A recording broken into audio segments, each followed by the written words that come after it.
Okay, we are live, everybody. My name is Bezad. My name is Risa. And this is is Snowy the Cat. And this is the Wonder Looper weekly live stream broadcasting live from Yokohama, Japan. It is Saturday, January the 18th here in Japan. I almost forgot where I was for a second, despite just saying it. Still waking up. And January 17th, 7 p.m. for many of you. Thank you, everybody, for tuning in to the live stream. As always, we're going to cover all the hot topics that you want to know about. We've got some previews, some fabric swatch previews for the upcoming Henley. We're going to talk about how not to accept shipping packages that we ship to you. We're going to talk about Tokushima Hand Dyed natural indigo t-shirts. What happened with the pre-order? You're going to find out all about that and more. Perhaps some rants. Who knows? Maybe you'll trigger me. We'll find out today. And let's get started, everybody. We're going to check in where you guys are checking in from. But before we even do that, hit the like button to get the likes up and up and up and up and up and up so that we can spread this message throughout all of the universe. Yes, please. All right. We've got Solvents, familiar face here in the chat. Hello from Scotland. Hope everyone is well. Well, thank you very much, Mr. Solvents. BD, the producer, is here in the house. Hi, folks. Southern Ontario is tuning in. I'm sure it's a very frosty Southern Ontario right now. I hope you're keeping warm. Michael's son, hello from South Carolina. Good to see you. Michael Gerardo, howdy everybody from San Antonio, Texas, USA. All right, a pimp named Slickback. Hello. And Vis Ian's DC is in the house as usual. And BD says like on your way in. And Solvent says upvote. Well, thank you very much. Stephen Kopelcam, I missed out on the hand-dyed shirts because I was getting wrecked by norovirus. Better luck next year. Ooh, I hope you're feeling better. Seems like that strain is going around. It's been a lot of influenza going around in Japan. Stay healthy out there. Shijui, I think I said that right. Hello from Vancouver. Well, hello. And Hong says, just received my double heavyweight hoodie. This thing is a beast, and I'm officially a loyal customer. Thanks for creating these Wonder Looper full products. Oh, thank you for supporting it. You're very welcome. Hope you enjoy it. Hope it's keeping you warm. And Keegan says, hello from Vancouver. Christina B checking in from California. Not part of the fire. Not the part that's on fire. Back to continue my campaign for pocket tees. All right. Sorry, I misread that like 3 times. But thank you very much. I'm glad you're safe. And I hear you on the pocket tees. PBMC says hello, and Melody Murphy is checking in from Tucson. Good to see you. Melody Murray. You know, I was reading, I have a Robocop book. And Robocop's been on the mind lately. I see. So, Murphy. Sorry. Still early. I'm waking up, everybody. Yeah. All right. Well, let's talk about Tokushima. Yeah, let's talk. Happened? So we went on live with the pre-order on Monday. Right. Was it Monday? It was Monday for the West. Yeah. Yeah. So we went on Monday within 24 hours. I'm pretty sure. Yeah, within the day, it's sold out. So we had, I would say within the first hour or so, about 80% of it sold through. Yeah. And then the rest of it, went throughout the day. But I think if you were there at least, launch time within the hour, you were able to snag what you were looking 100%. for. Yeah, it didn't immediately sell out or anything like that. It kind of had to be around the launch time. Right. But I'm happy that we didn't our sellout, size breakdown wasn't like one size sold out like immediately. Yeah. It was just like kind of, all tickle down and just it just, disappeared like kind of basically evenly. not that. Yeah. So that means we're getting better at planning our size runs. Yeah. And like predicting our demands. So that's good. That's good news. And I mean, it's great news that we sold out that quickly. Sorry for the people who missed it. We were not planning to sell out this quickly. So that it's a good problem to have, but we did definitely underestimate it. Yes. That's for sure. Yeah, we did think it would take maybe 2 weeks to get through everything. 1 second. I just want to pull up something. We did think it was going to take about 2 weeks to get through everything because last time it took a couple of days, and this time we had a little bit more inventory available for you guys. A lot more inventory. So I'm glad to see that everything sold so fast and there was a lot of demand. Perhaps there was a little bit more interest this time around because people got to see what we produced the first time around. Yeah. So. It went fast, within the day. We shipped everything to Tokushima, so it's on its way. It's in, I would say, progress, at least a week earlier than anticipated. Right. And, this time we kind of planned with the dye house so that it's, it's really right on schedule. They had the dye ready for us, and, we were just going directly into the process. So it will still take a long time, obviously. It's a lot of shirts. And, another thing is that a lot of the shirts that we sold was the darkest level, so level 4. So let's talk about that. In the email I sent out, for those curious, I let you guys know what the breakdown was in terms of what was ordered. And the most popular one was level 4. 49% of the orders ordered level 4 dyes, so the deepest dye penetration, which we actually kind of anticipated because the first time around it was the same thing. Number 2 was level 3 at 25%. Level 2 was 18%, and level 1 was 8%. So it went from the darkest to lightest, basically in order. Although last time, level 1 was the second most popular. I figured that it was because, some people want the dark colored t-shirt, and then you go with the darkest. Other people would want like a more lighter colored t-shirt, and you would go with the first. 2 and 3 are like mid blues. Yeah. So maybe I thought that would be the case this time too, but I was wrong. Yeah. But you know what? The more we do this, I think maybe we'll see different changes, and perhaps if we offer these dye services on different base t-shirts, maybe people will choose differently depending on the time of year when it's ordered. I don't know. Or depending on the color, color group and stuff. Anyways, it's a good thing we did the pre-order, because if we did our, make and then sell, regular way to sell, then we would have screwed up on a lot. We would have been a lot with a lot less level 4s and a lot less level 3s. Yeah. I don't know if I would have went, if I were to just plan it based off my gut, I don't know if I would have went 50% level 4. Yeah, no. I don't, well, I would have been maybe a 40% level 4, 30% level 1. Ooh, that's a big mistake. And then 15% the other two. That's how I would have done it. Yeah. Definitely would have been a little bit of a mistake there. Yeah.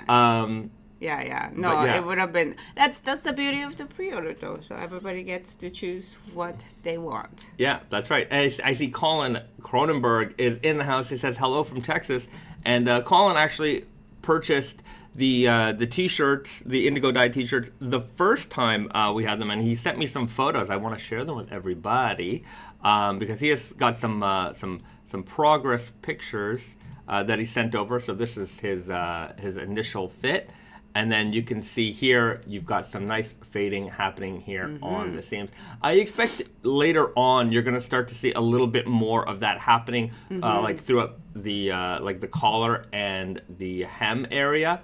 But you can see. I have to say, his is fading very uniformly. Yeah, it's pretty uniform. So you can see a little bit more here on the seams as well.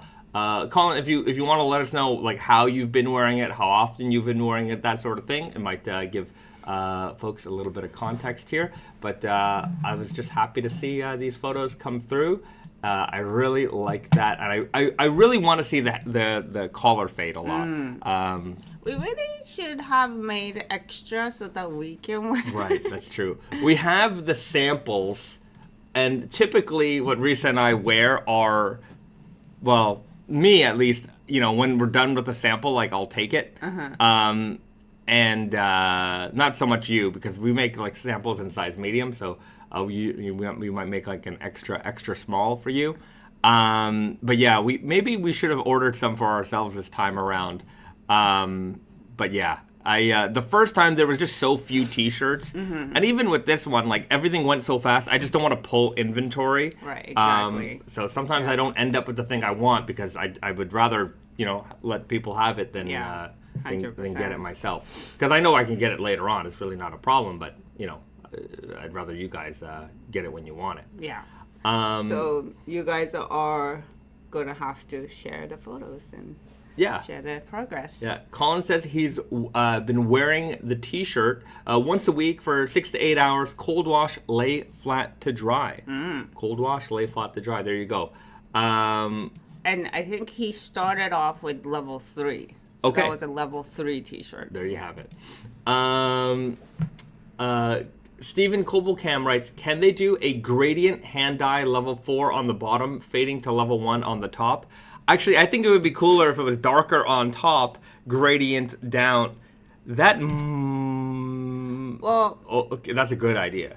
There are dye houses who does things like that. I don't know if this particular dye house would do that for us. Yeah, or if we find like a dye house that could do like shibori dye on these. Yeah, but I don't think our fabric is the double heavyweight t-shirt fabric is a like ideal fabric for shibori. I think if we were to do something like that, it would be probably better if we did it with lighter weight t-shirts. Right. But yeah, again, like, you know, we're gonna like, you know, try and take the like natural dye, you know, thing on a little bit more, you know. Yeah, that's coming on its root. Yeah. So we're gonna have to, you know, work with other dye houses. This particular dye house, you know, as we, you know, talked about, their thing is they grow the indigo. They're a farm too. Yeah. So, you know, like in terms of like dyeing techniques and all kinds of other dyes and stuff like that, they don't really do a lot. They're just like, you know, from the soil to the garment kind of thing. Yeah. So, yeah. So anyways, there's more to explore in this realm, but I do like the idea of a gradient. That's cool. Shibori, for people who don't know what shibori is, it's basically tie-dye. It is tie-dye. yeah, it's tie-dye. And so maybe we'll explore some of those options as well. We'll make some funkadelic, psychedelic t-shirts at some point. So yeah, that's what's coming. So that's basically the update on the Tokushima t-shirts. We're expecting them to be ready around May. If they're ready earlier, we're going to let you know. We're going to ship them out earlier to you as well, of course. It's possible that they will be ready earlier. Yeah. If you have placed an order and you're in the process of moving, or you might not be you know, around for a certain amount of time, let us know, so we can contact you before we ship the t-shirts. Because as of now, everybody's getting the order whenever it's ready to the address that you listed on the shipping on this order. Yes. So if there's any problems, let us know ahead of time so we can accommodate your, you know, like what we need to do is we just let you know when it's ready, and you tell us like where we can ship and all that stuff. Yeah. SoCram718 says, will the new Indigo shirts have the new sizing? The Indigo, the Tokushima shirts that we just finished the pre-order for is the current sizing. So the size charts that you saw on the website, that's what you're getting. The new sizing that will be coming with the next batch of double heavyweight t-shirts, which is going to be in a couple of weeks, when those are ready, we will make a formal announcement and we will have the new charts on the website. Yeah. When he says couple weeks, it doesn't mean 2 weeks, just so you know. Yeah. I know, but some people don't. Okay. So when the sizing changes on the large, extra large, and double XL, we will make a very clear and loud announcement about that. And the size chart will reflect what you're purchasing at that time. So just make sure to check that. Yes. So I'm sure there will be some crossover where, somebody is like, I always wear a large, this large is a little bit bigger. I don't think anybody who buys the new sizing will be upset by the changes. Well, so the large is a slight change. Yeah. So what we did is that we stretched the pitch between medium large, large, extra large, and double XL. So that means that extra small, small, medium had no changes. Large would have a very slight change, it's just a little bit bigger. But because the pitch is extended between the little bit bigger large to extra large, so the extra large would see a bigger change, and then double XL will essentially become like a triple XL basically. So like there is a lot biggest change for the sizing. Double XL person. If double XL was like a little bit loose on you, you probably are gonna need to come back to extra large in the next batch. Whereas if the double XL was like a little tight on you, you would have you probably would have no problem with the triple XL. Yeah. New double XL. Yeah, we found that a lot of double XL customers were sort of just on the brink of fitting it. Like they were happy that the shirt fit, but if they was a little bit bigger, they would be happy. Like there was just a lot of triple XL requests from the double XL audience. So we figured the double XL crowd probably just wants a little bit more room, and we'll make them happy. And I think it's all gonna. I think it covers like a lot more people this way. So like, say for instance, if extra large was like a perfect size for you, I think that it's you either have to choose a little bit larger or a little bit smaller. Yeah. That's just what it is. So, but we just wanted to cover more people that way, because if it's a little bit bigger, not gonna be a problem. Yeah. So anyhow, when all these changes come, we'll make a big announcement, and you'll see the adjustments. And fingers crossed, more people are happy with the changes than are not happy with the changes. There's always going to be someone not happy with the changes. It's just the way it is. People don't like change. That's true. Yeah, people don't like change. But it's true. But I think this is an important change. I think this is a change that people will come to appreciate. I would say that still, just like in the denim world, our number one return reason is garment too small. That is the number one reason people return items. And to be fair, I don't think that would change. But that maybe. Like, I feel like sometimes, not everybody, but sometimes people buy based on like what they know. I'm a large, so I bought a large. And then this large that I bought wasn't as large as the other large that I bought. And so, but if there's things... going to be people like that forever. Yeah, I guess. But what our point was that, like, obviously to accommodate more people, but also we've been like seeing like a lot of, bigger sizes selling out faster than smaller sizes. Obviously, like we kind of went with, again, we're not saying that we're on the mark with every brand that's popular out there, but we try to go with the market, what the North American market would call medium. Should be a medium. That's how we started. But it just turns out like we sell way more large, extra large, the double XL than smaller sizes. Yeah. So, it's kind of weird because medium should be a medium. Yeah. But our medium is pretty bang on, I have to say. And anyhow, I think it's just how the world is. Like in menswear, I think the most popular size is a large. Yeah. I think so. We just wanted to kind of put that into the Yeah. Yeah. how we do things. Yeah. John says oversized shirts are going through their moment lately. Perhaps I wouldn't classify our shirts as oversized. No. They're not.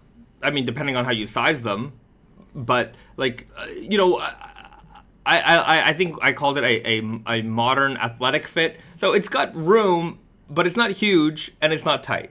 Like it's not tight because there's no spandex or anything, and they're making it tight on you. But it's really just sort of supposed to be like in your size. It's a little bigger than fitted.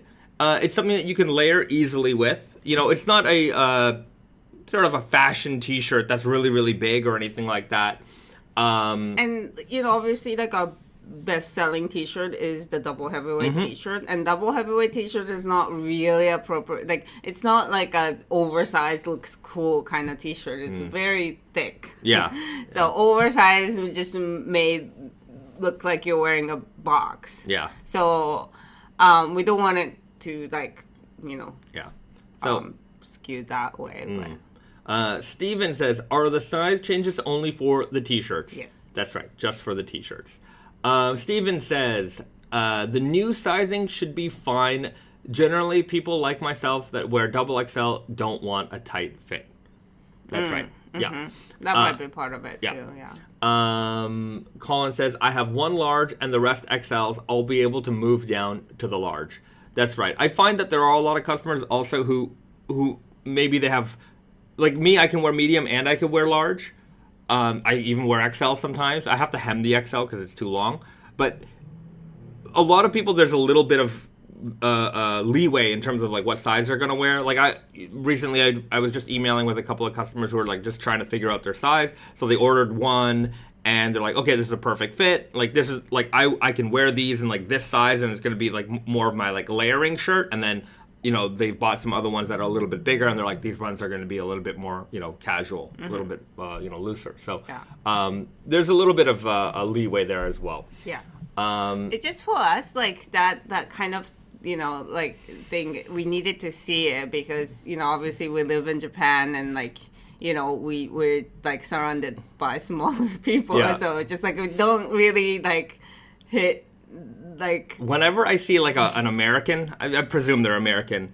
They're just big. Like in this country, like you see a guy who's like 6'3" or 6'2" even, and they're just big and like, or like you see like army guys and like they really stand out because you get on the metro and that guy's head is like peeking over everybody's, and they're just physically bigger, and like you don't see that a lot here. So but also like I remember when I first like started learning English and be exposed to American culture, like 6 foot was like a sign of tall person. If you're above 6 foot, like that's a mark where you're like tall. Whereas like nowadays I feel like everybody's over 6 foot. Well, I think that's I think the dating apps and things like that might have made people think or want to believe that they're taller than they are. Like 6 foot is a tall person, and like anyhow, like 6'3" is a giant. 6'3" is a giant. Yeah, if you're 6'3" or taller, you are you're a big man. You're a very big woman if you're 6'3" and higher. Big isn't tall, but yeah. There's like that height you just don't see it every day here. Though in America you see it every day everywhere. 190. Yeah, 190 I had a colleague who was 190 and like he was known as the tall man. Like he like everywhere he goes it's just like, wow, you're tall. Yeah. Right. Was, like the thing. So that's like insanely tall. Yeah. Yeah, anyhow. Moving on. M. Chi writes, anything in particular I should mention to my tailor when hemming the shirt for the double heavyweight, for example? No, I think they know what to do. They've done it before. Yeah. If you're like traveling to the tailor and just like you're gonna have to explain what needs to be done, just tell them that I need the cover stitch like hem. So if they don't have the machine, which I think they should. Most tailors should, but if they don't, they'll let you know then. Yeah. I'm not sure how to say this. THK. Dietary changes, I'm sure, contribute, but also people/men in Asia wear platform shoes/heels. I don't know about that. I'm not really talking about women heights so much. No, like he's talking about men's heights. Men wearing. men wearing. The ladies here, I mean, there's not a lot. I would say that like the young girls wear a lot of platform shoes, like chunky shoes. Mm-hmm. But like when they're like adult age, that sort of goes away. You don't see a lot of like high heels. Also, because there's a lot of walking in this country. Like you don't see as much pin heel, like a really pin tall heel anymore.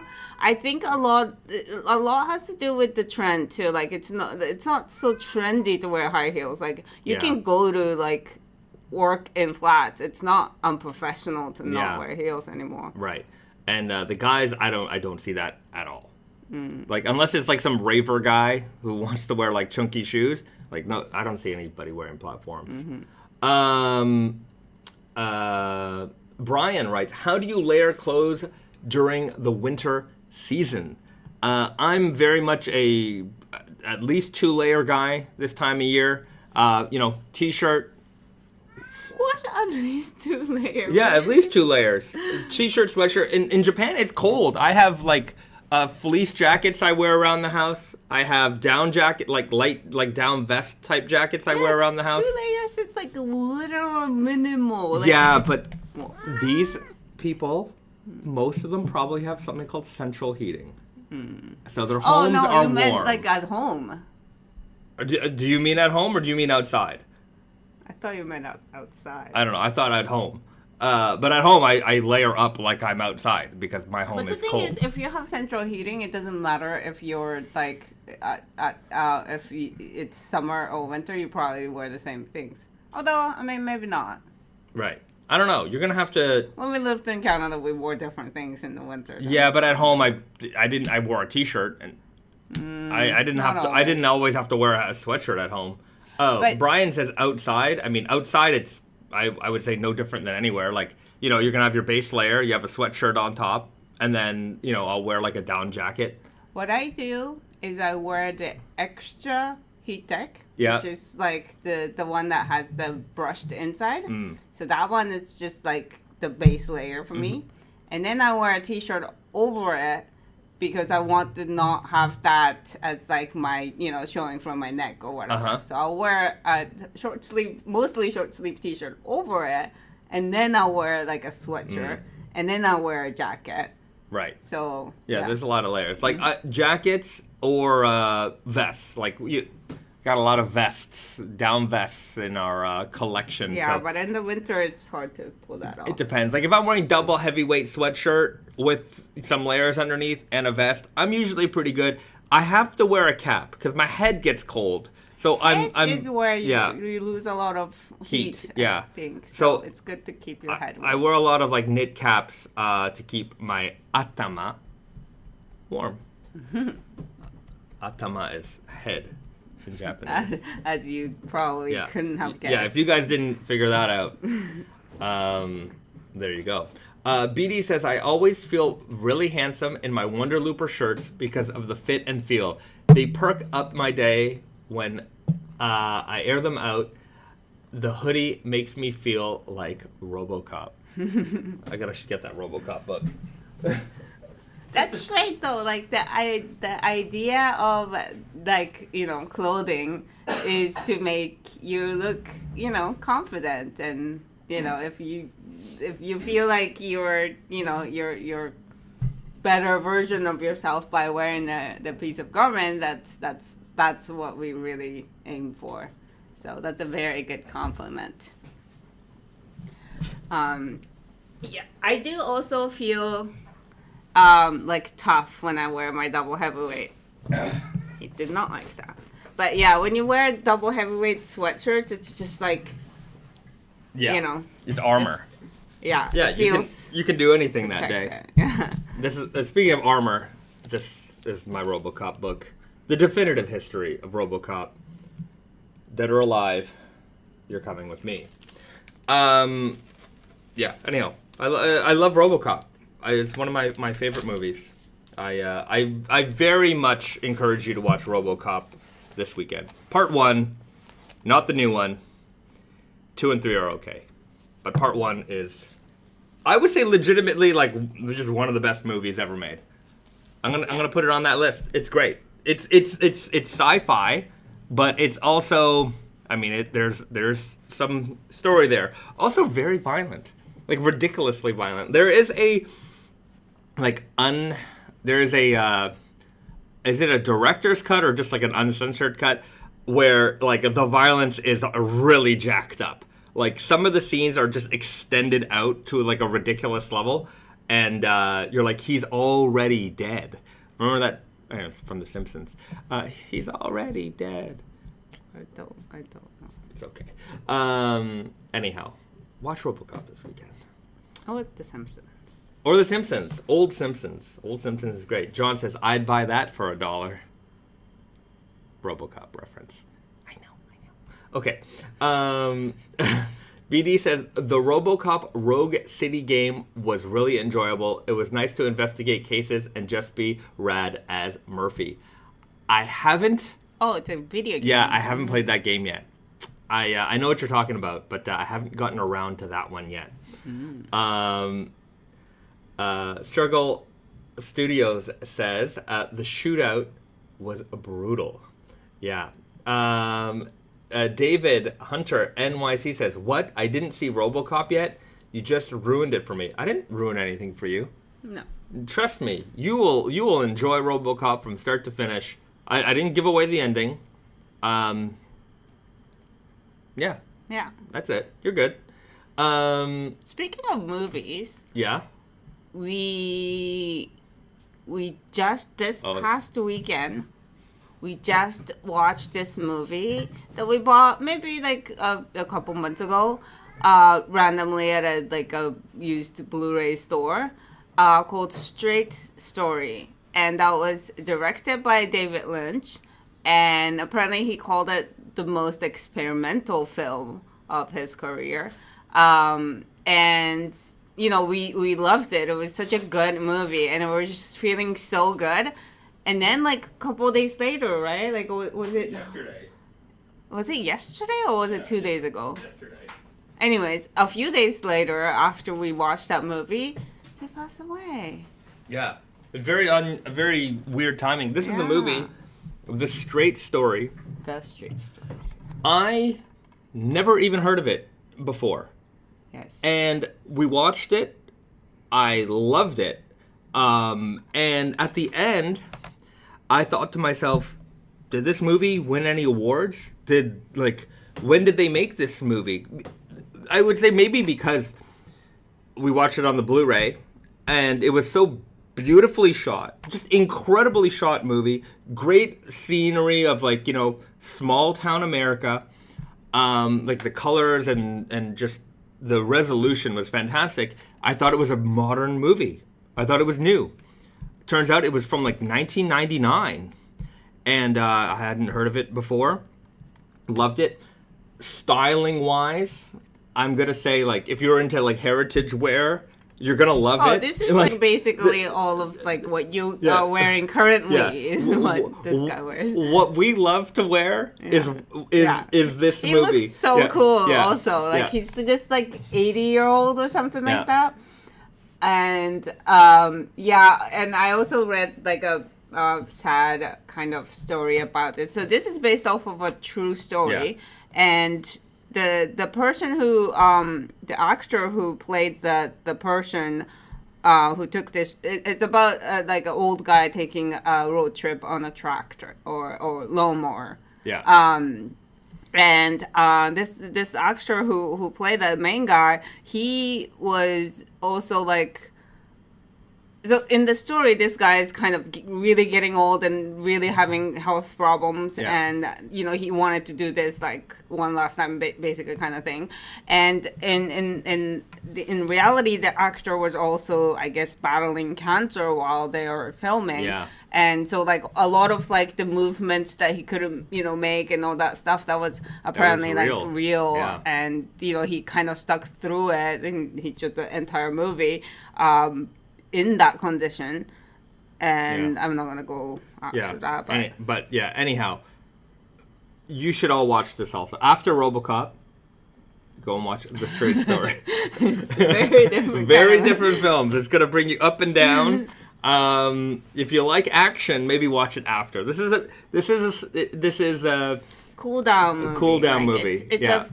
It's a little sad, but it's a feel good movie. Yeah. It would make you feel good. Yeah. So there you go. That's a movie recommendation. Last week, somebody in the chat, I wanted to answer it, but they were like, "Have you gotten any new movies lately?"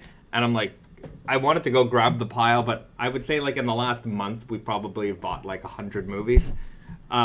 We've had like a couple big like hauls. Yeah, big hauls. So there's a lot of discs in a pile that haven't been. They've all been cataloged because we catalog all our movies. Because if we have maybe close otherwise we'll buy the same movies over and over again. So we catalog everything because there's no way for us to keep track of what we have and what we don't have. So when we go out, to the stores and we want to buy movies, we're going through them. Usually, what I'll do, because we mostly hit up like secondhand shops. Mm-hmm. That's where we buy most of our collection from, and some comes from Amazon. But new movies, new releases I want. But secondhand shops. So like what we'll do is like we'll go and we'll make a pile of like all the movies that we're interested in, and then we go through like this app that we have to like see if we have it or not. Mm-hmm. And if we don't have it, it's a good price. It's coming home. We also do a little bit of research into how bad the movies. Oh yeah, the movies. Oh, how good. Yeah. You got to double check that. Like I judge a book from its cover for sure. If it looks interesting, it's gonna go on the pile, and then you got to do the secondary check. Mm-hmm. I mean, if it's like a 4% Rotten Tomatoes, it's not coming home. Solvin says, keep supporting physical media. We definitely do. I mean, we buy a lot secondhand. Mm-hmm. We still buy a lot first, new releases and stuff. I think, what's it called? Arrow Video, which is like an independent sort of publishing house. They just got the rights to like a bunch of like Hong Kong action movies that haven't seen proper Blu-ray transfers. And so that's going to be very, very exciting because we're going to see a crap ton of great Hong Kong action movies from like the 80s and 90s coming out like in proper maybe 1080 or 4K. So I'm very excited for that.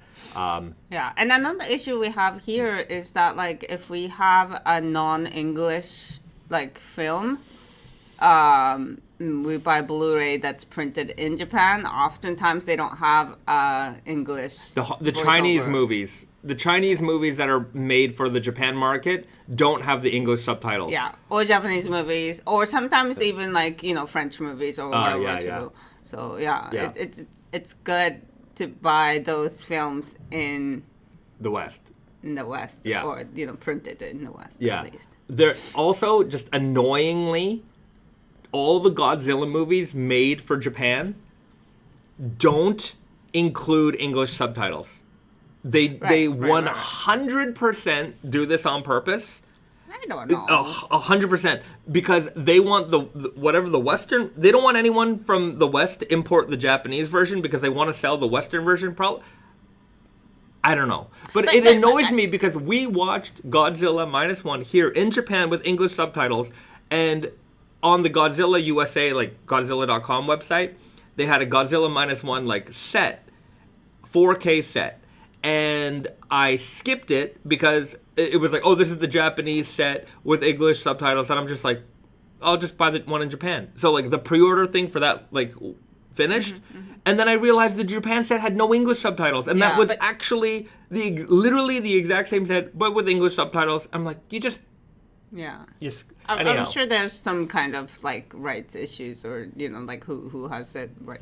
But like any of the Japanese movies like that's sold here. Yeah, I get none it. of them have English subtitles. I get it. But if it's an international release and you literally have the file, you have the English subtitle file. Mm-hmm. It takes 3 kilobytes of data on your 50 gigabyte disk to put it on there. No, I get it. I'm sure it's some kind of a great thing that we don't understand. Yeah.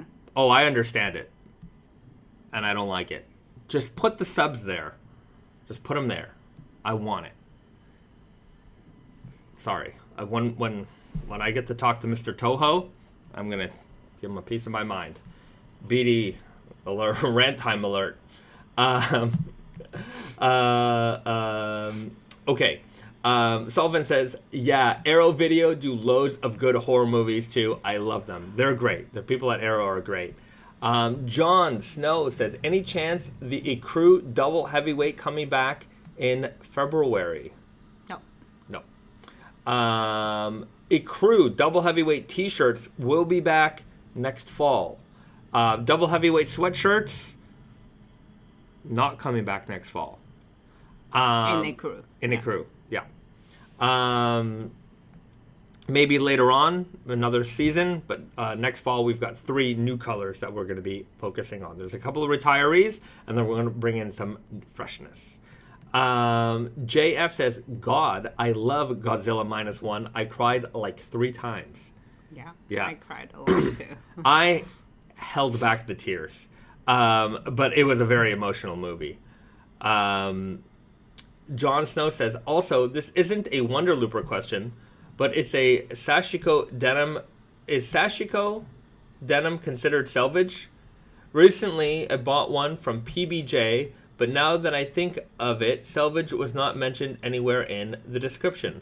So, sashiko is a type of weaving, like sashiko style weaving. Yeah. And then sashiko is also like just like a needlework, Yeah. right? So I think what you're talking about is the sashiko style weaving. Yeah. And that gets done on a machine that has jacquard like weaving Is a capacity, jacquard loom. Yeah. So there is no selvage shuttle loom, the shuttle loom that creates selvage denim that is also like a jacquard machine. So, you know, that's it. So the sashiko weave denim that you see like on the body of the fabric, if it's sashiko style weaving, then it's not a selvage. Yeah. But you know, like the same technology like jacquard also gets used on, you know, in Naked and Famous world, like vulgar denim. They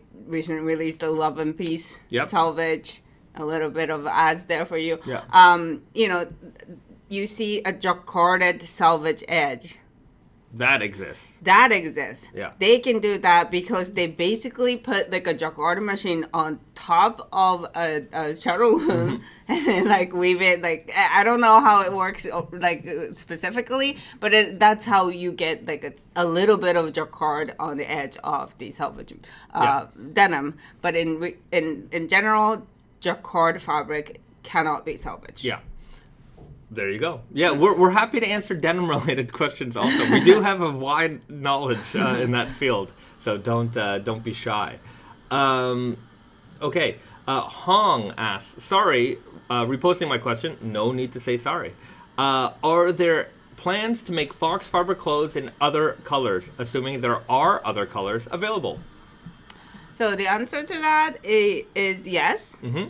FoxFibre, naturally colored cotton, is actually could be made in 2 colors, so brown and green. Within that, there's a different shades of brown and greens. So no fabric is, well, I wouldn't say no, but it's very difficult to make a fabric entirely of FoxFibre. So they usually mix in regular cotton, organic cotton, with that. Usually like an Ecru organic, undyed organic cotton with it to make the fabric or the yarn. You know, for instance, we did the double heavyweight FoxFibre French terry. That was 80% FoxFibre. Yeah. And that one is the darkest shade of FoxFibre we could make in this scale. And with, you know, using the same brown cotton, you can do a lighter shade of brown the same way, just mixing more Ecru undyed cotton.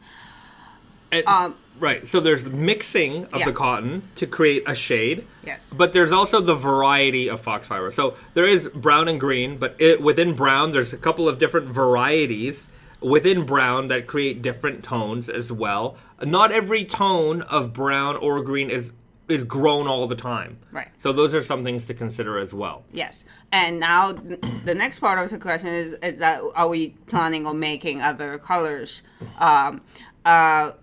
For that, there's twofold questions.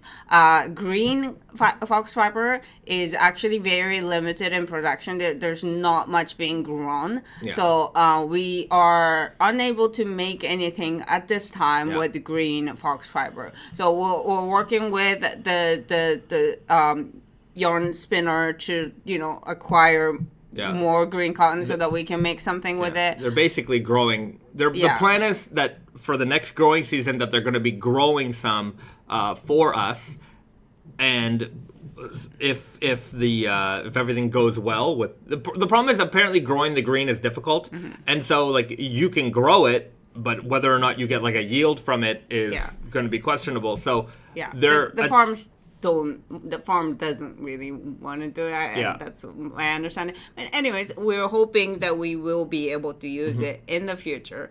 In the meantime, we also still wanted to offer different shades of brown in FoxFibre series. So next fall, we're going to be introducing a couple of new shades of FoxFibre garments. So the one thing is the lighter shade of Fox. So we're going to be doing Fox 15, which is like a very like light, kind of like a, cafe latte kind of color, very, not Ecru, but it has a little bit of brown in it. So light shade of brown. And another thing that we're really excited about is the iron mordant. Yeah.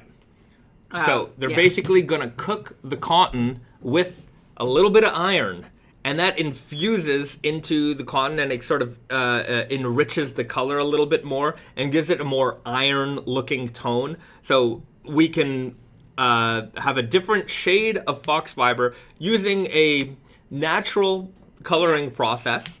So it's not dyeing; it's still undyed cotton, but it uses like another, naturally occurring mineral, I guess, to add color to it. Yeah. So it's actually going to be very different looking color. Like it's not like a slightly darker version of the Fox 80 or anything like that. It's going to look very different. Very different. Yeah. So we're hoping for a swatch soon, but we'll see. We're working on it. It's all in development right now. So that was a very good question. There you go. We've got Carl Morawski is in the house. Everybody, hey guys, good to see you. We've got the man, the boss. Carl is in the house. The other day, I came into the living room, and on TV, he was watching Carl's channel where he had his dog on his lap and talking. And then I looked over to him, and he had watching this with a cat on him with Snowy on his lap, and it was just so funny. We were twinning, Carl. I should have taken a picture. Yeah, it would have been great. I'll had a surprise in store for Carl, but I'm not going to mention it now. Oh, you just did. I mentioned that there's a surprise. Anyhow, you'll see it later on. Okay, well there you go. Dylan Rothbauer says, how much silkier or softer is Sea Island cotton compared to Ultimate Pima? Is it even? Okay, so that's a difficult question to answer. Yeah.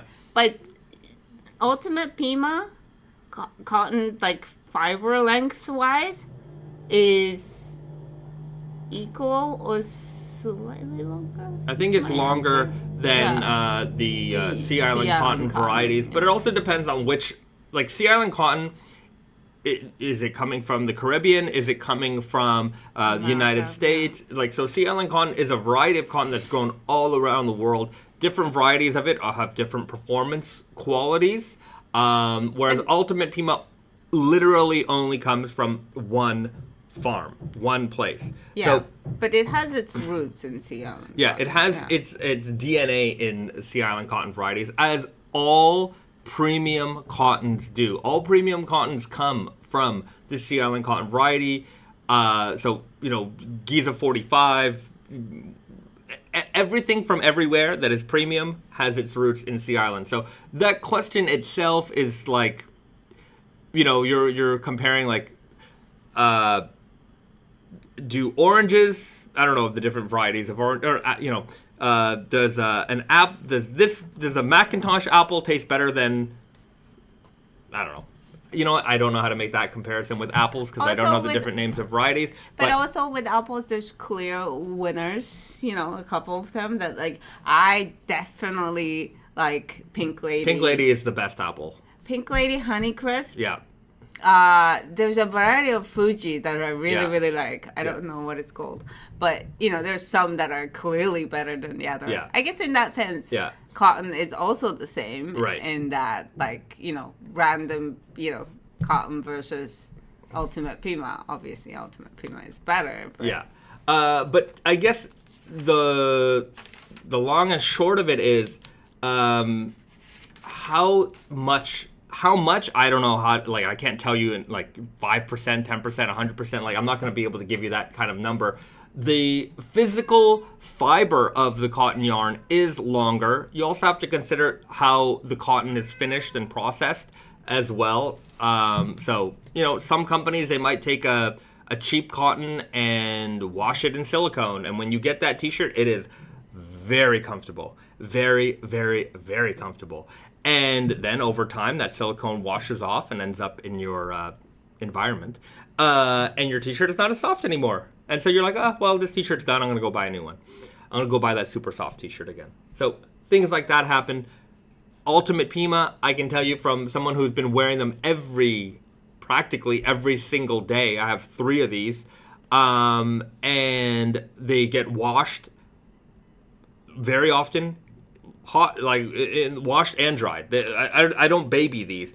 No holes, soft, sturdy. The collar, there's no bending or nothing here. There's no baconing of the collar. This is just a fantastic, long-lasting t-shirt. Mm-hmm. Sometimes when people do these t-shirt comparisons, of which there's many, many great t-shirts in the world. I'm not saying we make the greatest t-shirt of the world. I think we make one of many greatest t-shirts in the world. There's a lot of great t-shirts out there, but a lot of it is initial impressions videos. People who take a garment, how is this made? Oh, the stitching is good, the stitching is not good, yada, yada. They go over the details.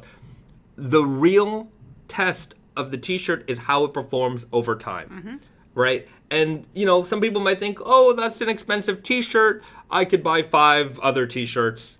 Yeah, you could. You could 5 other t-shirts that might wear well and they slowly stop wearing so well, so you put on the new one, and okay, that's one way to do it, right? To me, it's a little bit wasteful, and additionally, it's like, I just like having something that is of really high quality that I can just use consistently instead of something that sort of degrades a little bit over time. Mm-hmm. To be fair, also, you always have it, whereas like if it's something that you like, that's just you have to like renew it every time. Like it might go away. They might stop making it. Yeah, that's right. So Rin says, Ultimate Pima is the peak of my t-shirt collection. I need to get the white one when they restock eventually. Yeah. Well, there you go.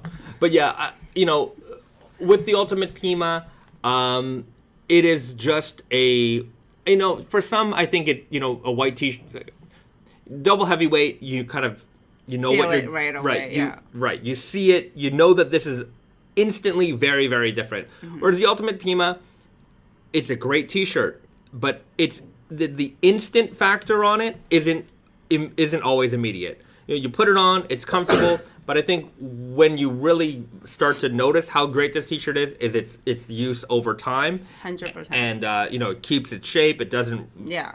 It really keeps its shape. Oh boy, does it keep its shape. Like, I have all kinds of t-shirts that are just wavy. And that doesn't happen with this one. Yeah. So. And it's just like, it's something that you don't even have to think about. You're just like, you have it and you just like, obviously it's a t-shirt, so it needs to be washed, after every wear. But it's like, when you don't have it, it's like, oh, it's in the wash. You Yeah. know, you notice it. Whereas like some of your other garments, you don't really notice if Yeah. it's there or not. I always reach for this one. Okay. Well, there you go. Chief Snoop says, love my pin too. Thanks, Risa. There you go.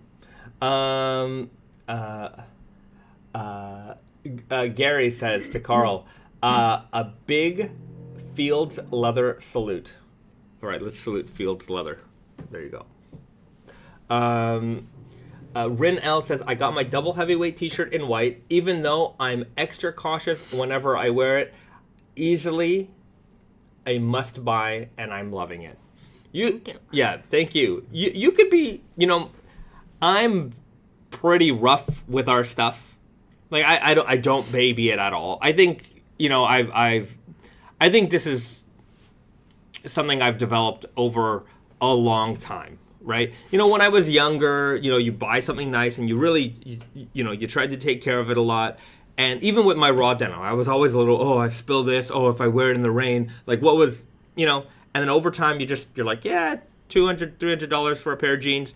I'm going to thrash these things. I'm going to put them to the test. I'm going to wear them hard. And like, I've learned that, when you buy nice, look, it's different if if you bought something that is meant to be worn hard or can be worn hard, and when you wear it hard and you really put it to its test and it lasts, like that's a great sign. It's not like buying a tuxedo and being like, well, let's go mountain climbing in this. Right. Like it's not meant for that. So certain things you can wear pretty hard. Treat them. Look, I'm not saying abuse them. Don't. But yeah, I mean, jeans are meant to be worn and kind of thrown around and everything, and so is t-shirts. T-shirts are supposed to be undergarment, like like have a reasonable expectation for it. If your dog chewed it up, you shouldn't be you shouldn't be like, well, why is there a hole here, right? But and also like this is a side rant, but like we do get a lot of like. Not a lot, but like a lot of emails about like just like some yarns like threads fraying or something like that. It is like put together with threads. Yeah, little tiny little. If it gets snagged on something, there will be a little the parts that the sewing comes off or things like that. But it's okay. Yeah. It is okay. It's not a sign. It's just like, like this is the analogy we always have is that like, just because a car is expensive doesn't mean when you scrape it that it's not going to have a scratch. Yeah. Right? Like it's just if you snag something like on your garment and it happens all the time. You put it in the washer, you don't know what's going on in there. Yeah. It's if something like that happens, just take it and repair it. Or just like sometimes it's like literally maybe I would say our garments are pretty like they're pretty good like in terms of like loose threads and things like that. Sometimes there's a loose thread, cut it. Yeah. Or sometimes this is the one that here's the one. In the sewing, sometimes there's like a loose thread and then it gets sewn into the garment. Mm-hmm. Like so like. Maybe there might be like a thread hanging out here, and people are like, "What do I do?" I'm like, "Just pull it." If it stops, then you cut it. Yeah, right. But sometimes it just comes out because it's literally just like a frayed off thread. You pull it first, and then if it doesn't come out, then just cut it. Yeah. It's okay. It's not the end of the world. Yeah. Obviously, like some of this knowledge comes with experience, and I've got many years of experience, so I just know, but. But the reaction that I get like kind of it triggers me the most is the one that's like I spent like $100 on this T-shirt. There shouldn't be a loose thread. It's like that's really not. It has nothing to do with it. Yeah. Right. There shouldn't be. Right, let's say in a perfect world, there shouldn't be a loose thread. Right, it's not designed with a loose thread in mind. But this is a what happens to the garment after you get it. Yeah. But also, this is just part of life. Like sometimes there's a loose thread. cut the loose thread.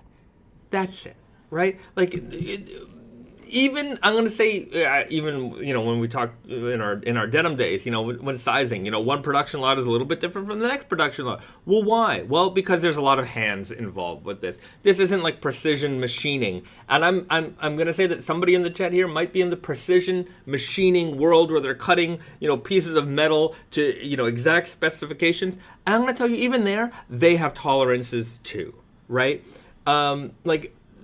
So in every field, like, nothing is going to be perfect. Everything is going to have some little thing to it. And there's a tolerance level. So, it's just, if you're going to be so sort of caught up over the very, very, like, minuscule things, I don't know, man. You just...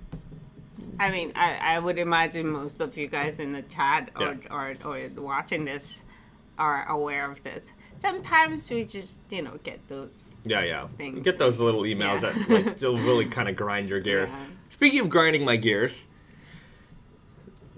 let me give you guys don't need this tip, but maybe at the very least, if I could get it off my chest, there's a little bit of value in it for entertainment purposes. So here it goes. In America, you guys don't have to really deal with too much import duties and taxes and things like that. Under $800, that stuff arrives to your door. This is, by the way, a PSA. If your order is over $800 US, you are subject to taxes and duties. Yeah. So maybe try and keep your order under 800. Yeah. Maybe split it in 2 orders. Yeah. If you're buying, things that doesn't cost $800. Yeah. So just in general, not from us, but like just in general, buying from overseas, or website where you don't know where it's shipping from, whatever. So just try and keep that under 800. If you have an $800 a day limit, technically. Yes, one day. Yeah.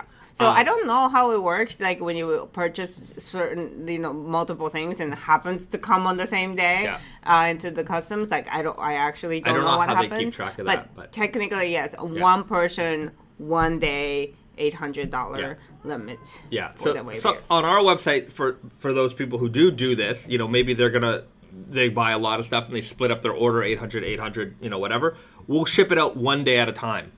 Right, so that way you don't receive it on the same day. To be fair, my hunch is that customs doesn't really catch wind of that. Maybe, but if it comes the one after the other, it might somebody might be. Yeah. But the rule is $800 per day is your import limit. So fine. Most Americans, most things you buy are probably shipped within America, and maybe most of the things that you buy that are imported are probably under $800 US. But anyhow, that said, the rest of the world operates a little bit differently. They're not as, I would say, consumer friendly with their import rules.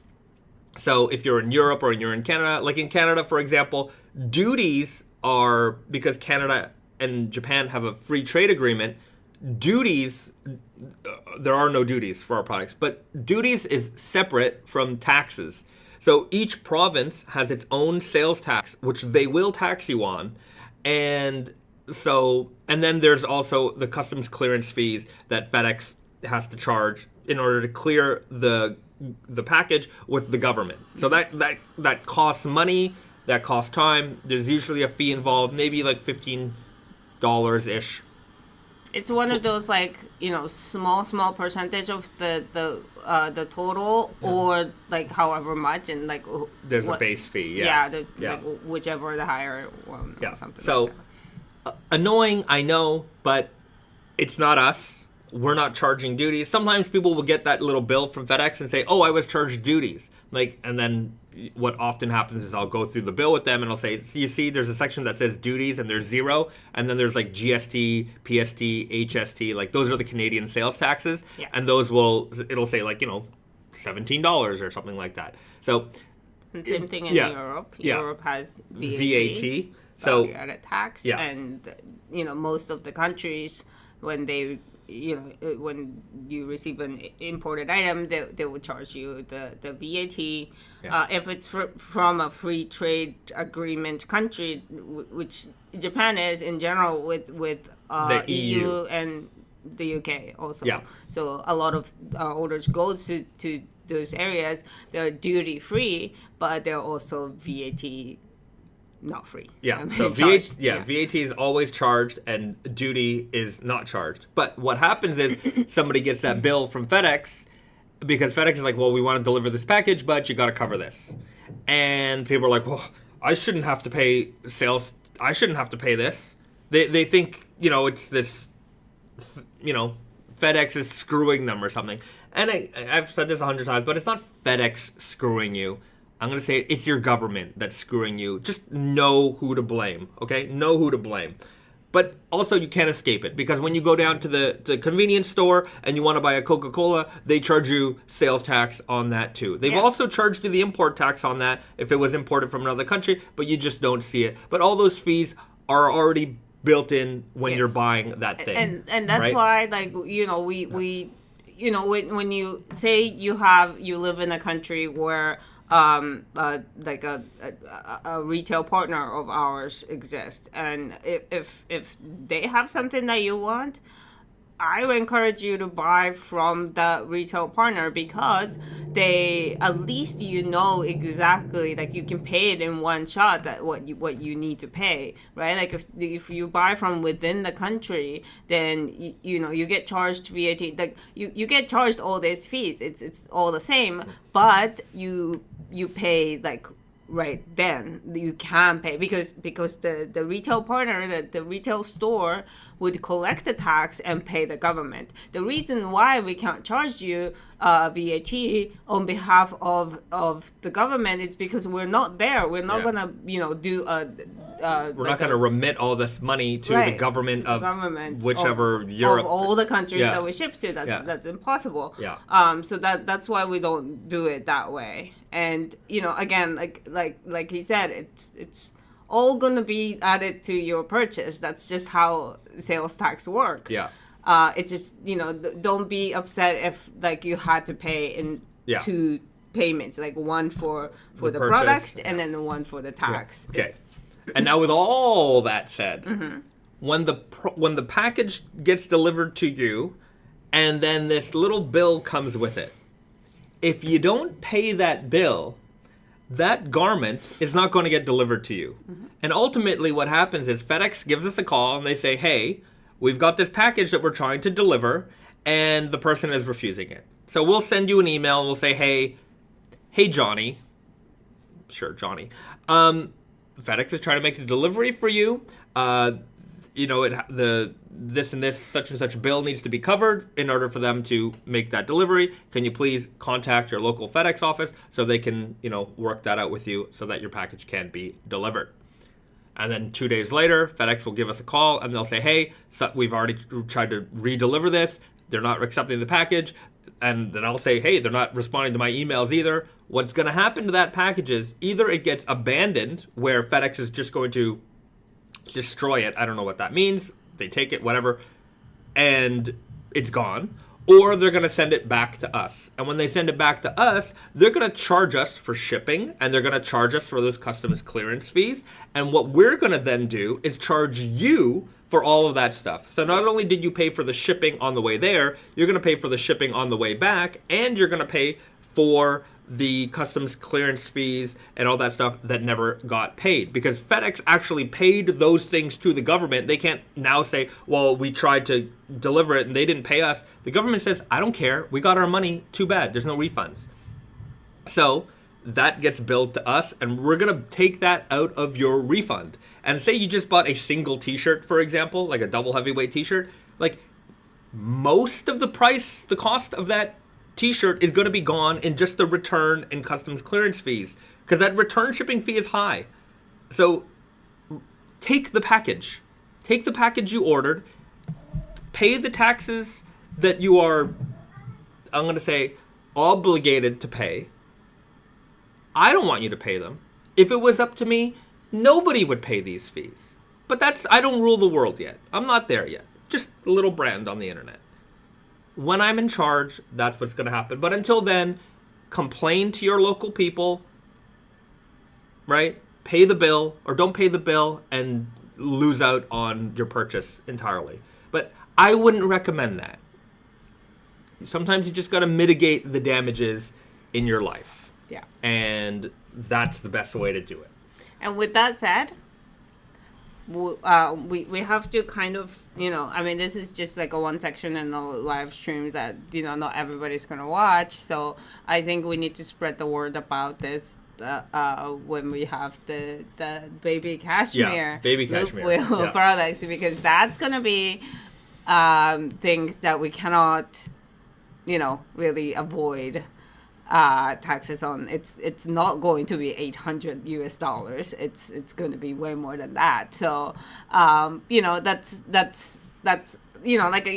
people in Europe or Canada, like I think they're used to maybe things like this. Some people at least, whereas like most of Americans are not used to having this bill. Yeah. So I think this is maybe spread the word moment. You just tell your friends. There will be some bill you will get when you buy the Baby Cashmere, Americans. Because I know when you buy from us, typically you don't get a bill. But when you get the Baby Cashmere, because of the price point, it's gonna exceed your daily limit. That's unfortunately what's gonna happen. Yeah. And I mean, we can tell you, like, I think in the States it's like 17% on like garment. So the up to $800, there's no taxes, no duties, and then they calculate the percentage, which I'm not exactly sure. You might be right at 17%. Something like that. On the value over the $800 amount. So up to $800, you're exempt, and then your $800 and first dollar and up until the value of the item is going to be charged at whatever tax rate. And then I guess like you have consumption tax on top of that, sales tax on top of that, depending on where you are in the States. Like some states will impose that. Right. Yeah. So I don't know every state's rule. Yes. So just keep that in mind. I know it's going to be an expensive item, and just know that that what you pay up front is not the only thing you're going to have to pay. Yeah. Just email Trump's son and tell him that you would like him to increase the daily limit. Maybe I don't know. Yeah, I don't know. Look, get it up to $5,000, right? The $5,000 personal import exemption. It's personal use, personal. It's personal. You're not selling it. It's personal. I feel like Trump's son. So give him an email. I think his email is trump@whitehouse.com. USA.gov. USA.gov. Something like that. Just look it up. It's probably has to be .gov. Yeah, the best president ever at White House at gmail.com. That's it. So the greatest of all time. Fantastic. Yeah. But yeah, Trump's son. Just give him a call. Okay. So that was a little bit of a administrative PSA. Yeah, Stephen Kopelkamp says, give us a like if you'll appreciate the number of times Bezad said duty. Do that. It's your duty. Yeah, it's your duty. It's your patriotic duty. There you go. Kevin Heenan says, oh no, not the tax man. It's not my favorite guy. So yeah. John Snell says, what is the Baby Cashmere loop wool product you're referring to? This is something we're cooking up. Yeah. This is going to be a pre-order. 100% Baby Cashmere. Yes. Loop wool. Tsuriami knit. Knit. We're going to stop using that other term. We're only going to use the word Tsuriami going forward because we want That's true. It's my bad. Yeah. Tsuriami is a better word because it's not tainted. There's no question about it. Some people use the other word. I'm not going to say the word anymore. This is the last time. Yeah, the other word not honestly properly. Yeah, there's a lot of companies out there in the world that, if it's made in Germany or if it's made in Japan on hanging circular knitting machines, right? That's one thing.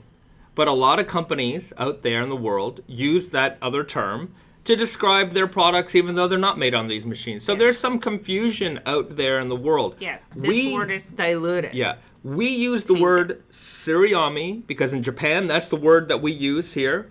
Tsuri tees, Tsuri knits.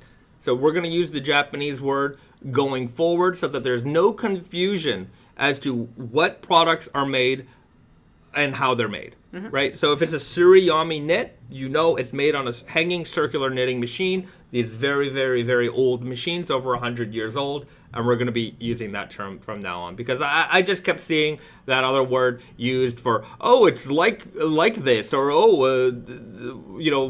I can't even say the word anymore, right?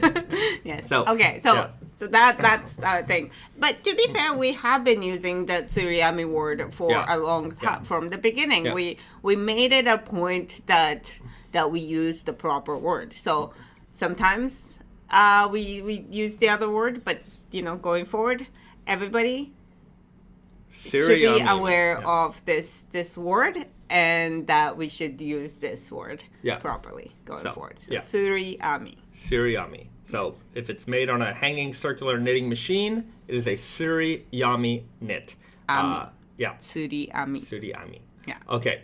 Are the double heavyweight tees Tsuriami knits or only the triple heavyweight? The double heavyweight t-shirts are not Tsuriami. The triple heavyweight t-shirts are. Yeah.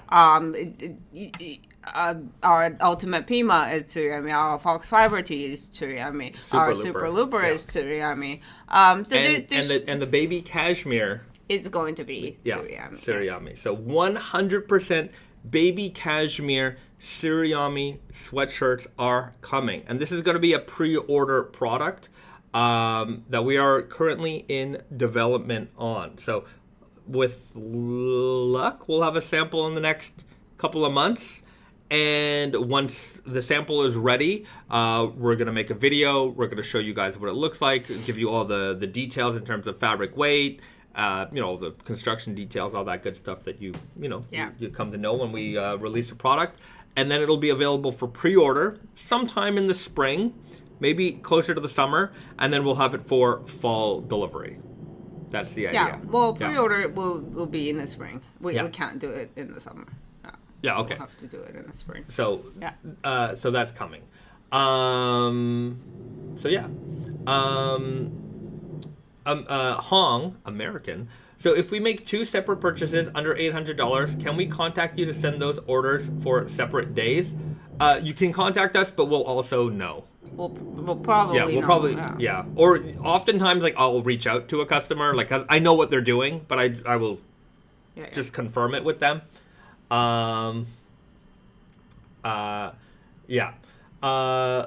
Leandro says, are you guys talking about the taking the looper out of the name too? No. Wonder Looper remains Wonder Looper. That will not change at all. That has double meaning for us, and both of those, it's we're talking about these things. Yeah, loops. Knitwear is all made of loops. These and loops chain stitch loops. Also made of loops. There you go. There was something I was going to mention. Oh, cashmere. So Baby Cashmere is going to be a pre-order product, but what isn't going to be a pre-order product and made part of the collection is our Cashmere Blend Honeycomb. Yes. So it is going to be 90% cotton, 10% cashmere. Yeah. And we actually got the color swatches. We got the love depths of the colors we're doing. So now we have all 3 colors. Yeah. We sneak peeked our Ecru fabric before. So it is honeycomb. Hold on. Knit. Yeah. Like that. And then on the inside, it's actually a little bit more flat, so that you can feel the softness of cashmere on your skin more directly. Yeah. So way more texture on the front, smoother on the inside. 10% cashmere Ecru, and these are the 2 other colors that we're gonna be making. Khaki. Yep.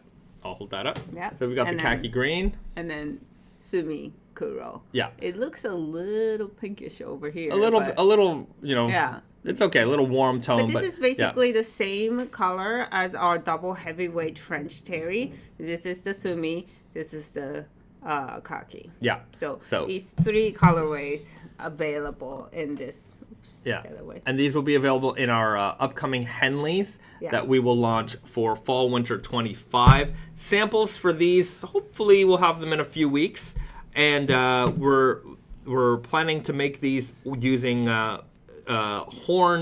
real horn buttons as well. So anyhow, first sneak peek here of the new fabrics for fall winter 25. So giving you a long what's the word I'm thinking of? Heads up. Yes. Yeah, little. Very long heads up. Very long heads up. But yeah, I'm very excited about it. Yeah. Gary says, very nice honeycomb. The texture. Yeah, the texture is really fantastic on these ones. It's not your traditional waffle. It's a little bit different. We call it a honeycomb. And it's great for, trapping in pockets of air to keep you nice and warm. And I know you guys have been asking for Henleys for a while, so we're making it happen. And the cashmere blend. Yeah, and cashmere blend. Yeah, the cashmere is really, not only do you got a great texture, but the cashmere is in just enough cashmere to give you that, nice and extra bit of warmth in there as well.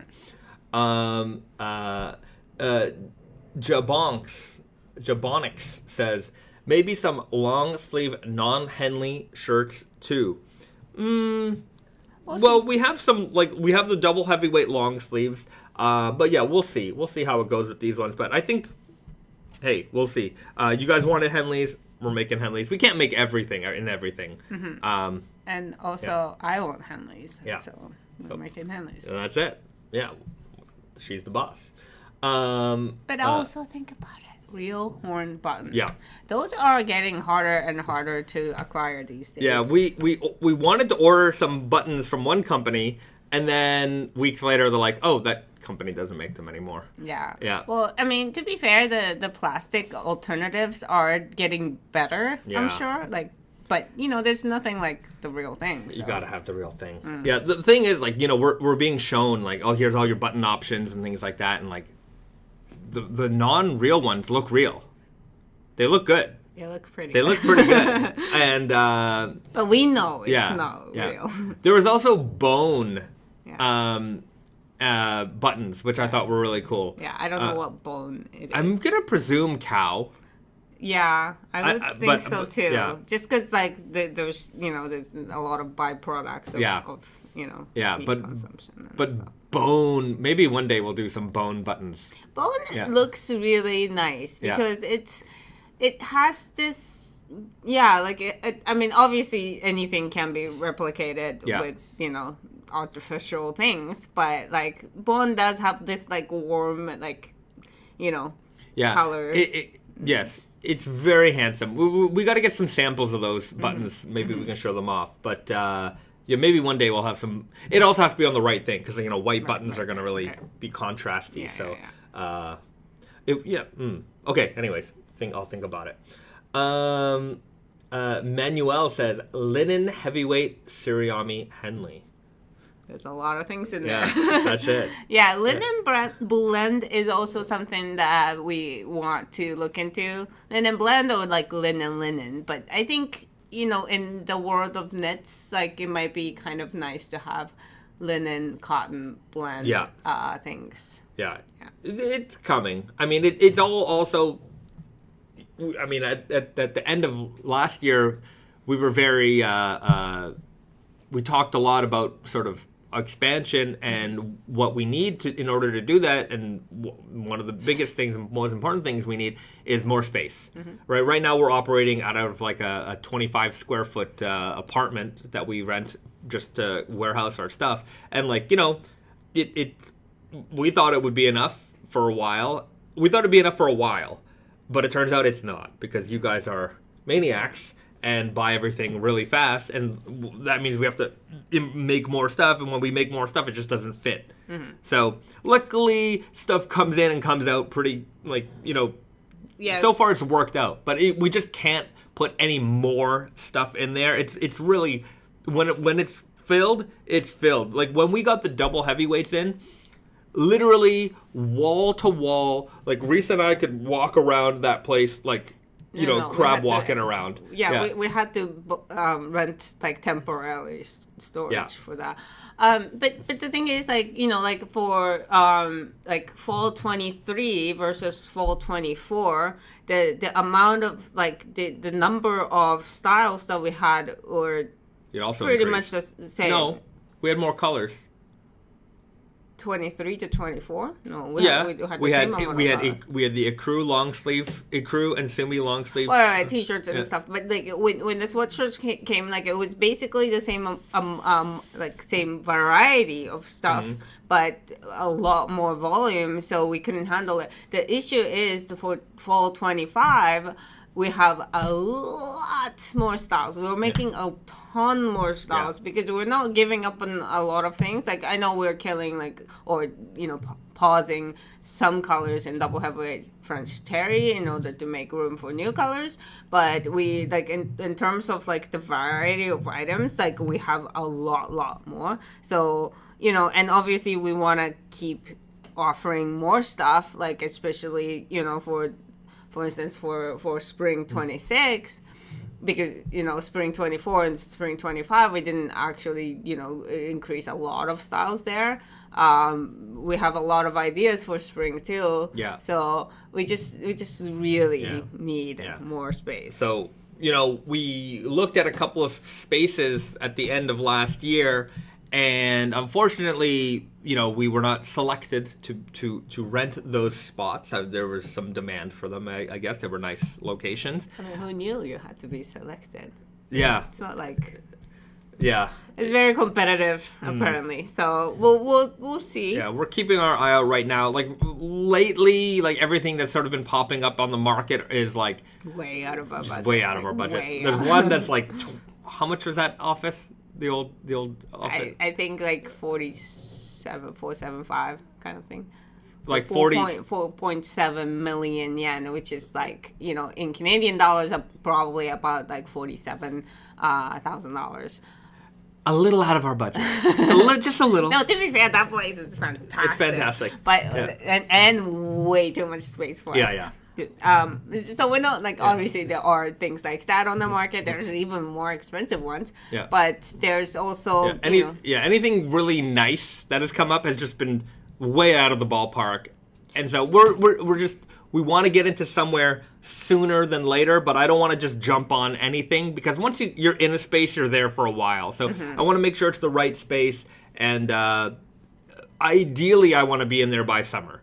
Even earlier. We have to be. Yeah. We have to be. Like, see that reaction? We have to be. So like right now it's January, right? So like I have a I have an idea about where we want the space to be, how big we want the space to be. How big we can't really compromise, but like the issue that we're having now is obviously like we want to be kind of like located in the neighborhood that we want to be in, right? Like, slightly more central than we are now, and, like surrounded by the similar kind of, vibe people. That's what we want, but obviously that's kind of expensive, and, that area is not really meant for like warehousing your products. Yeah. So that's the issue we're having now, but I don't want to, I don't want to compromise yet. But when it comes to like, if in May we're in the same situation, I would be compromising a lot. Yeah, maybe. I think it's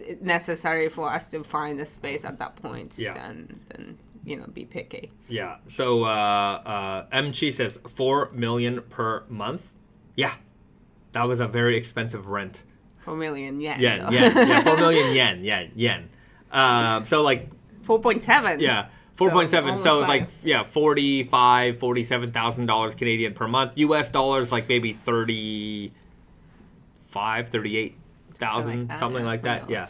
Guys, if you think that's bad, I mean, New York City, just the rents in New York. Anyway, that's also bad. To be fair, that's a very, very, very high. It's also a whole building. The thing is, like, it's not bad, like, per square whatever, foot. feet. Like, it's actually not bad in that area. Right. But it's just the idea of spending, $40,000 a month on rent is... Yeah, we're not looking at such big space. Yeah. It's just, it exists. Out there in the world, there's places that and more, Way more. I've seen double that. Yeah. Gary Bishop says, New York City, 59th Street penthouse is $4 million. LOL. Yeah.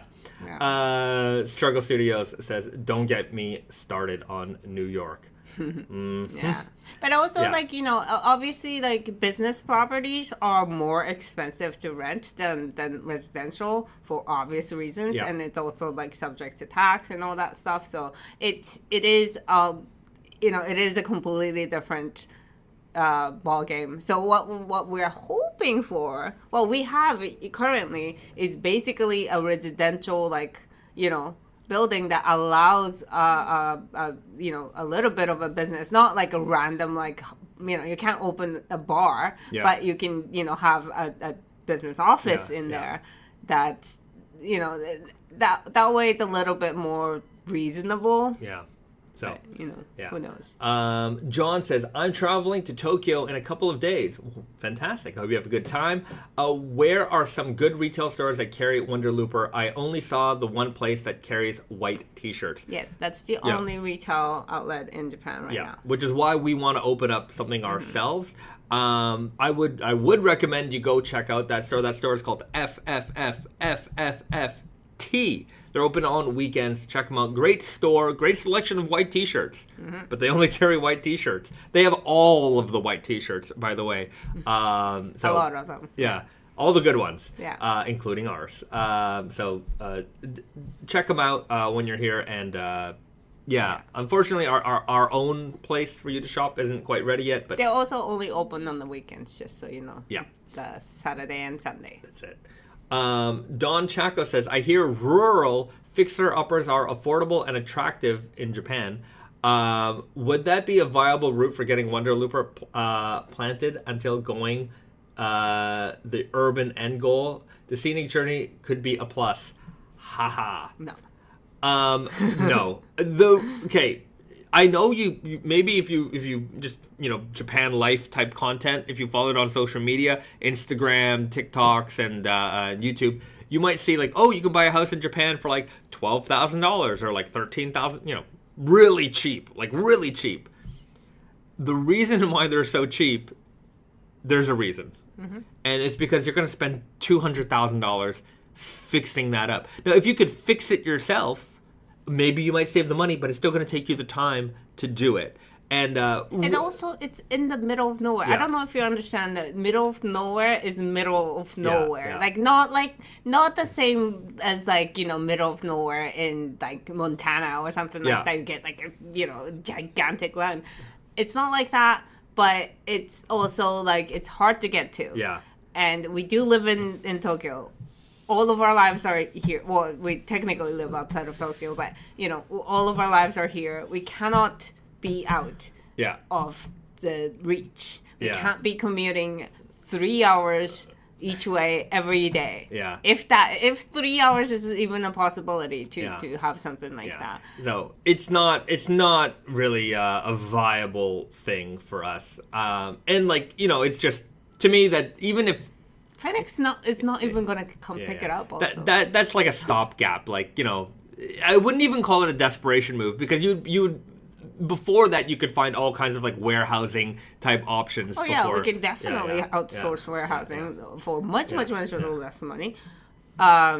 It's not really about that. Yeah. It's we'll just switch gears. But that said, if you do want to buy a Japanese house in the middle of nowhere, you can do it for not a lot of money, but it will cost you a fortune to get up and running. There's a reason why, it's funny because there's a reason why Japanese people don't buy it, and there's all these real estate guys I see online who are trying to get foreigners to buy it, and I guess it's easy to get a foreigner to dump, 15, 20, 30 grand, and they think they bought a house, and it's oh yeah, this is my Japan house. I'm you're never gonna live in you know what I mean? It's here's my investment property in another country. It's they're just extracting wealth from you. And, there are people for that. Like there are definitely perfect people for that kind of situation, Sure. and that's why this system exists. But it's the market speaks for itself. Like it is not for most of the people. That's why it's so cheap. They have to get rid of it. Yeah. It's certainly not even a consideration in our. Yeah. Though I mean, it's true. We're not saying that those things don't exist. They do exist. It's just, you have to be very much ready to live a specific kind of lifestyle. Yeah. Japan, like very rural Japan countryside life. And like in sometimes, to be fair, I'll be fair It's about safe. it. It is safe, though. Super safe. People And are nice. beautiful. Some of those locations, like you're like in the mountainside, you're just like, holy guacamole, this is absolutely stunning scenery. And if you want to live a quiet life, you're going to be the only foreigner. You'll be the only foreigner there for decades, I promise you. Who knows? Who knows? But there is a benefit to that. And especially if you know how to fix up houses, which I would say a lot of, maybe it's just my perception of Americans, they all know how to DIY. They're all Bob the Getting Builder. stuff it's not like there's Home Depot in every city. It's a little different. But anyhow, if you want to buy a rural Japanese home, they are available for not a lot of money. John says, I'm more of a black tea person. That said, the FFFFFFT people technically have a shop for just black t-shirts. They're not the same people running it. Yeah. They're They're slightly affiliated, but it's in, what's it called? The mall there. I think Patago. Was it Patago? No, it's in Miyashita Park. Oh, Miyashita Park. Yeah. Yeah. So there's a mall in the center of Shibuya called Miyashita Park. And there is actually a park on the rooftop, which is really cool. It used to be a park. That's why it's no longer a park. Yeah. They built the mall, and then they put a park on the rooftop. Yeah. And then they call it a park. Yeah. So there is a black tea version of that store, and they only carry black T-shirts. They don't carry our black T-shirts, but you might find a black T-shirt there that you like. You know where that store? I don't know. It's if next the to same the G-Shock. ownership. Yeah. You know that I don't know if it's the same ownership or different, but that store existed in Kabukicho before. Really? Yes. And then they closed, and then I guess now they have a store in Miyashita Park. But so it's a second store. I don't know if it's the same people, but it's funny how because MG writes it's called 0000000T. Yes. Yeah, that's exactly what it's called. No, I think it's it was some. Anyways, I don't know. It's not directly owned by the person who owns FFFFT. That is his greatest idea, and I guess somebody just kind of license kind of off. It's official. They do have affiliation, but I don't think it's they're not the same management. Yeah. So that's why our black T-shirt is not there. Yeah. Bingo. Okay, so I think we covered a lot of topics today on this stream. Gary Bishop says, where's the snacks? Where is the snacks? Well, we've got a snack today for you. We found this one. It's a potato chip. There's a lot of potato chip snacks on this channel. But it's a interesting potato chip because it's a very Japanese potato chip, despite also being semi-Italian related. So you're going to have to explain this one. Okay, so this potato chip, nice packaging. It's a Neapolitan flavor. Neapolitan in Japan is basically this dish. So it's a spaghetti that looks like a red, Italian red sauce spaghetti. But this is when we didn't this was invented I think after the war, around that time, when we didn't have a lot of things that's not Japanese in our culture yet, and very poor time for Japan. So this food was invented to imitate Italian pasta, but it's basically spaghetti noodles with ketchup and I think Worcestershire sauce. Worcester sauce. I don't know how to pronounce that word, but something like that. There's like a bunch of like, you know, condiments. Yeah. So, And then, you know, like sometimes you put like a chopped wiener sausages in there and call it a spaghetti. It is an abomination if you ask Italian person. Yeah. But it is one of those like classic Japanese food. And like, very classic, historical. So there is a lot of, even in Japan today, there's a lot of these sort of remnants of like poor Japan foods around. Like hoppy is another example of like, well, we didn't have alcohol, so we had like this alcohol sort of substitute. Well, we had alcohol, we didn't have beer. We didn't figure out beer like production for a while. Yeah. But we knew about beer, and so basically we imitated beer. Or like, you know, I guess like it was expensive to make beer the proper way, so you know, just kind of so there's a couple of these sort of things that are around, and they've remained around. Just maybe there's a nostalgic kind of number one, people like these kinds of things, but there's also a nostalgia to them as well. So this is a very interesting flavor, and I think in terms of like it's very Japanese despite not being Japanese, but it is Japanese. You know what I mean? Yeah. And we call it like Western food. Like there's an umbrella food called Western food. Yeah. And basically like Western as in like Europe, North America kind of a vibe, and that's definitely one of those. Yeah. I hate ketchup. Hate it. Just me and ketchup, we don't get along. I do like ketchup chips, which is a very Canadian thing. So this, to me, is like perhaps, I haven't tried it yet, a Japanese version of a ketchup chip? Maybe? Yeah, maybe. We'll see. We'll see. I don't know. We're going to find out right now, live on the Wonder Looper live stream, the greatest live stream in the history of all live streams. And now let's get into snack time by doing what? Liking this video. Hitting that like button. That's right. Let's have another like rush as we head into Neapolitan potato chips made by the good people at the Calbee Corporation. And these are a potato chip maker here in Japan. I think they're from Hokkaido. What is? Calbee. Is it? I don't know. That's where the potatoes come from, isn't it? Yeah, a lot of potatoes come from Hokkaido. All right. Anyways. Well, there you go. I don't know everything, guys. Here's a chip. It's got like a, you know, reddish, standard sort of, kind of looks like a consomme potato chip also. Looks wise. Oh, it smells like ketchup. Oh, it smells like ketchup chips. All right, let's try it.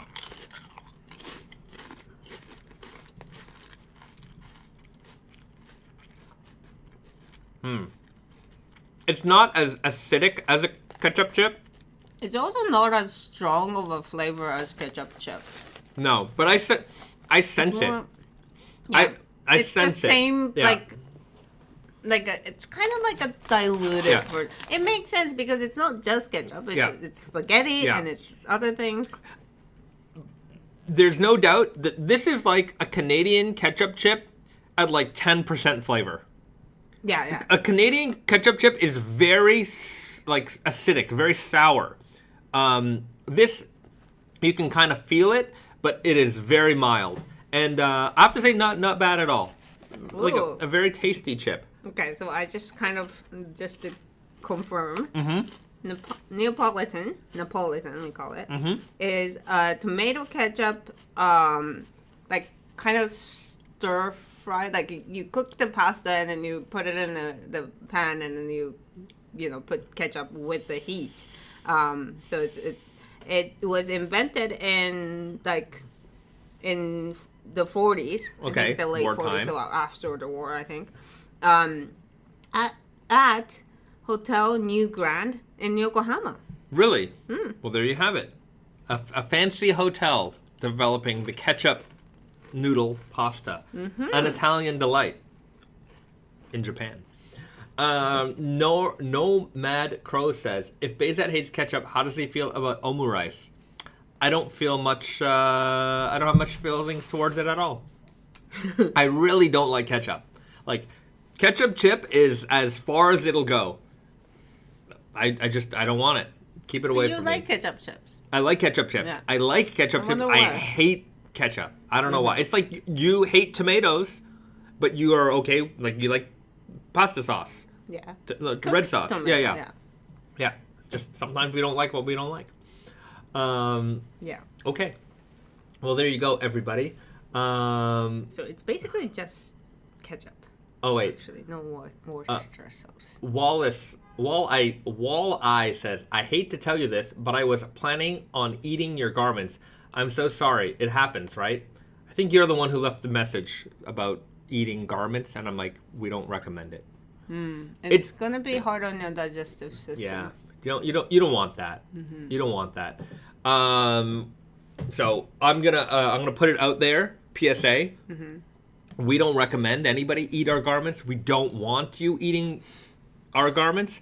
If you do eat our garments, it's at your own risk. We take no responsibility for it. Yeah, and, don't sue us if you get sick from eating it's 100% on you, not on us. Everyone's seen it now. We've made it official. Mm-hmm. We don't promote that type of behavior. Mm-hmm. We in fact condone it. Not even promoting. We're recommending against it. Yeah, we're telling you not to. It's not even a recommendation. Do not do it. And if you do it, it's not because we told you to do it. It's because you did it and it's your fault. Mm-hmm. So whatever happens to you, it's on you. And I don't think there's any protein in it. It's cotton. There you go. Think has any Kevin says it is 100% plant-based, though. It is 100% plant-based. Mm-hmm. Mm-hmm. Yeah. Except for the thread. Yeah. The sewing thread. The sewing thread has some... It's going to be tough. Yeah. Anyhow, we'll leave it there, everybody. Mm-hmm. We'll leave it right there. It's been another very fun live stream for us. Yes. A lot of topics covered. Yeah. Movies, rants, shipping, taxes. You know how I love ranting about taxes. Neapolitan chips, cashmere sweaters, new honeycomb, cashmere Henleys coming soon. Mm-hmm.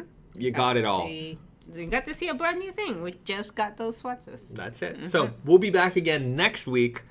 Same time, same channel, right here on the Wonder Looper YouTube channel. Be sure to like, subscribe, tell a friend about us, and we'll be back again next week with some more fun topics to discuss with all of you. If you've got any questions for us, remember, save them for the live stream. Put them in the chat maybe next, or in the comment section. Maybe we'll talk about them then. Do something nice for yourselves.